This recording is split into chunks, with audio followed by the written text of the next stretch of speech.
স্থানীয় সরকার কাঠামোকে কেন্দ্র করে তৃণমূল পর্যায়ে নতুন নেতৃত্ব তৈরির লক্ষ্যে বিএনপির ভেতরে এক ধরনের বিকল্প চিন্তা ও কৌশল নিয়ে আলোচনা চলছে। বিশেষ করে ইউনিয়ন পরিষদে প্রশাসক নিয়োগ, তরুণদের অগ্রাধিকার দেয়া এবং দলীয় আনুগত্য যাচাইয়ের পদ্ধতি, এই তিন বিষয়কে ঘিরেই আলোচনাটি বিস্তৃত হচ্ছে। এই প্রস্তাবনায় বলা হচ্ছে, যেহেতু বিভিন্ন সময় সিটি কর্পোরেশন এবং জেলা পরিষদে প্রশাসক নিয়োগের নজির রয়েছে, একইভাবে ইউনিয়ন পরিষদেও প্রশাসক বসানো যেতে পারে। তবে এখানে সবচেয়ে বড় জোর দেয়া হচ্ছে বয়স ও জন্মগত পরিবর্তনের ওপর। দীর্ঘদিন ধরে স্থানীয় সরকার ব্যবস্থায় একই ধাঁচের নেতৃত্ব থাকার কারণে নতুন নেতৃত্ব তৈরির সুযোগ কমে গেছে। এমন ধারণা থেকে 25 থেকে 35 বছর বয়সী তরুণদের প্রশাসনিক দায়িত্ব দেয়া হতে পারে।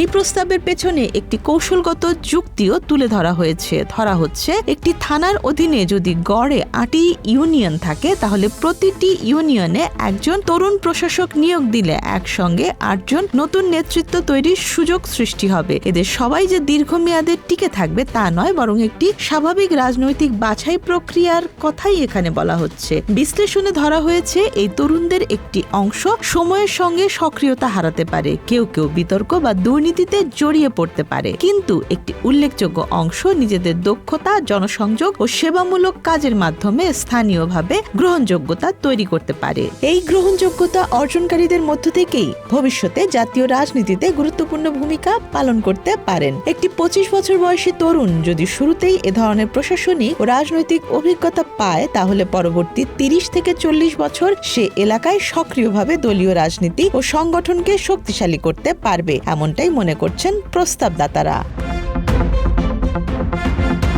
তবে পুরো প্রক্রিয়াটি সবচেয়ে স্পর্শকাতর দিক হিসেবে দেখা হচ্ছে অনুপ্রবেশের ঝুঁকি। প্রস্তাবনায় উল্লেখ করা হয়েছে, গত এক দশকে রাজনৈতিক পালাবদলের কারণে বিভিন্ন দলের কর্মী সমর্থকদের মধ্যে স্থানান্তর ঘটেছে। ফলে শুধু নামের ভিত্তিতে বা সাম্প্রতিক পরিচয়ের উপর নির্ভর করে কাউকে বাছাই করলে সেখানে ভিন্ন রাজনৈতিক আদর্শের ব্যক্তি ঢুকে পড়ার আশঙ্কা থেকেই যায়।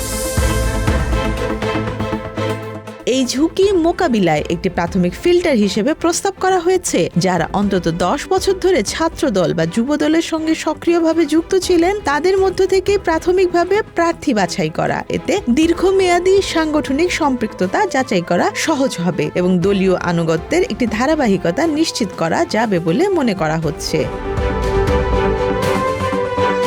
কিছু এলাকায় বিরোধী দলগুলো ইতোমধ্যে অনানুষ্ঠানিক প্রচার শুরু করেছে। স্থানীয় পর্যায়ে বৈঠক হচ্ছে, নেতাকর্মীরা এলাকায় গণসংযোগ করছেন এবং দলীয় সমর্থকেরা আগামী নির্বাচনের প্রস্তুতি নিতে শুরু করেছেন। তৃণমূলের নেতারা ইতোমধ্যে ঢাকায় দলের জ্যেষ্ঠ নেতাদের সঙ্গে যোগাযোগ করতে শুরু করেছেন। স্থানীয় ইউনিটগুলো যাতে প্রস্তুতি শুরু করতে পারে, সেজন্য নির্বাচনের একটি সুস্পষ্ট সময়সূচি নির্ধারণের তাগিদ দিচ্ছেন তারা। কিছু স্থানীয় নেতা এই ইস্যুতে দলের ভেতরে তদবিরও চালাচ্ছেন। ইতিমধ্যে বিএনপি নিজেদের দলের ভেতর থেকেই অনেক স্থানীয় সরকার প্রতিষ্ঠানে প্রশাসক নিয়োগ দিয়েছেন।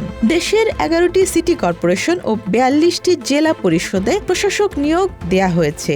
নির্বাচন না হওয়া পর্যন্ত ইউনিয়ন পরিষদ ছাড়া বেশিরভাগ স্থানীয় সরকার প্রতিষ্ঠান প্রশাসকদের মাধ্যমেই পরিচালিত হবে। বর্তমানে সারা দেশে 12টি সিটি কর্পোরেশন, 330টি পৌরসভা, 64টি জেলা পরিষদ এবং 495টি উপজেলা পরিষদ এবং প্রায় 4570টি ইউনিয়ন পরিষদ রয়েছে।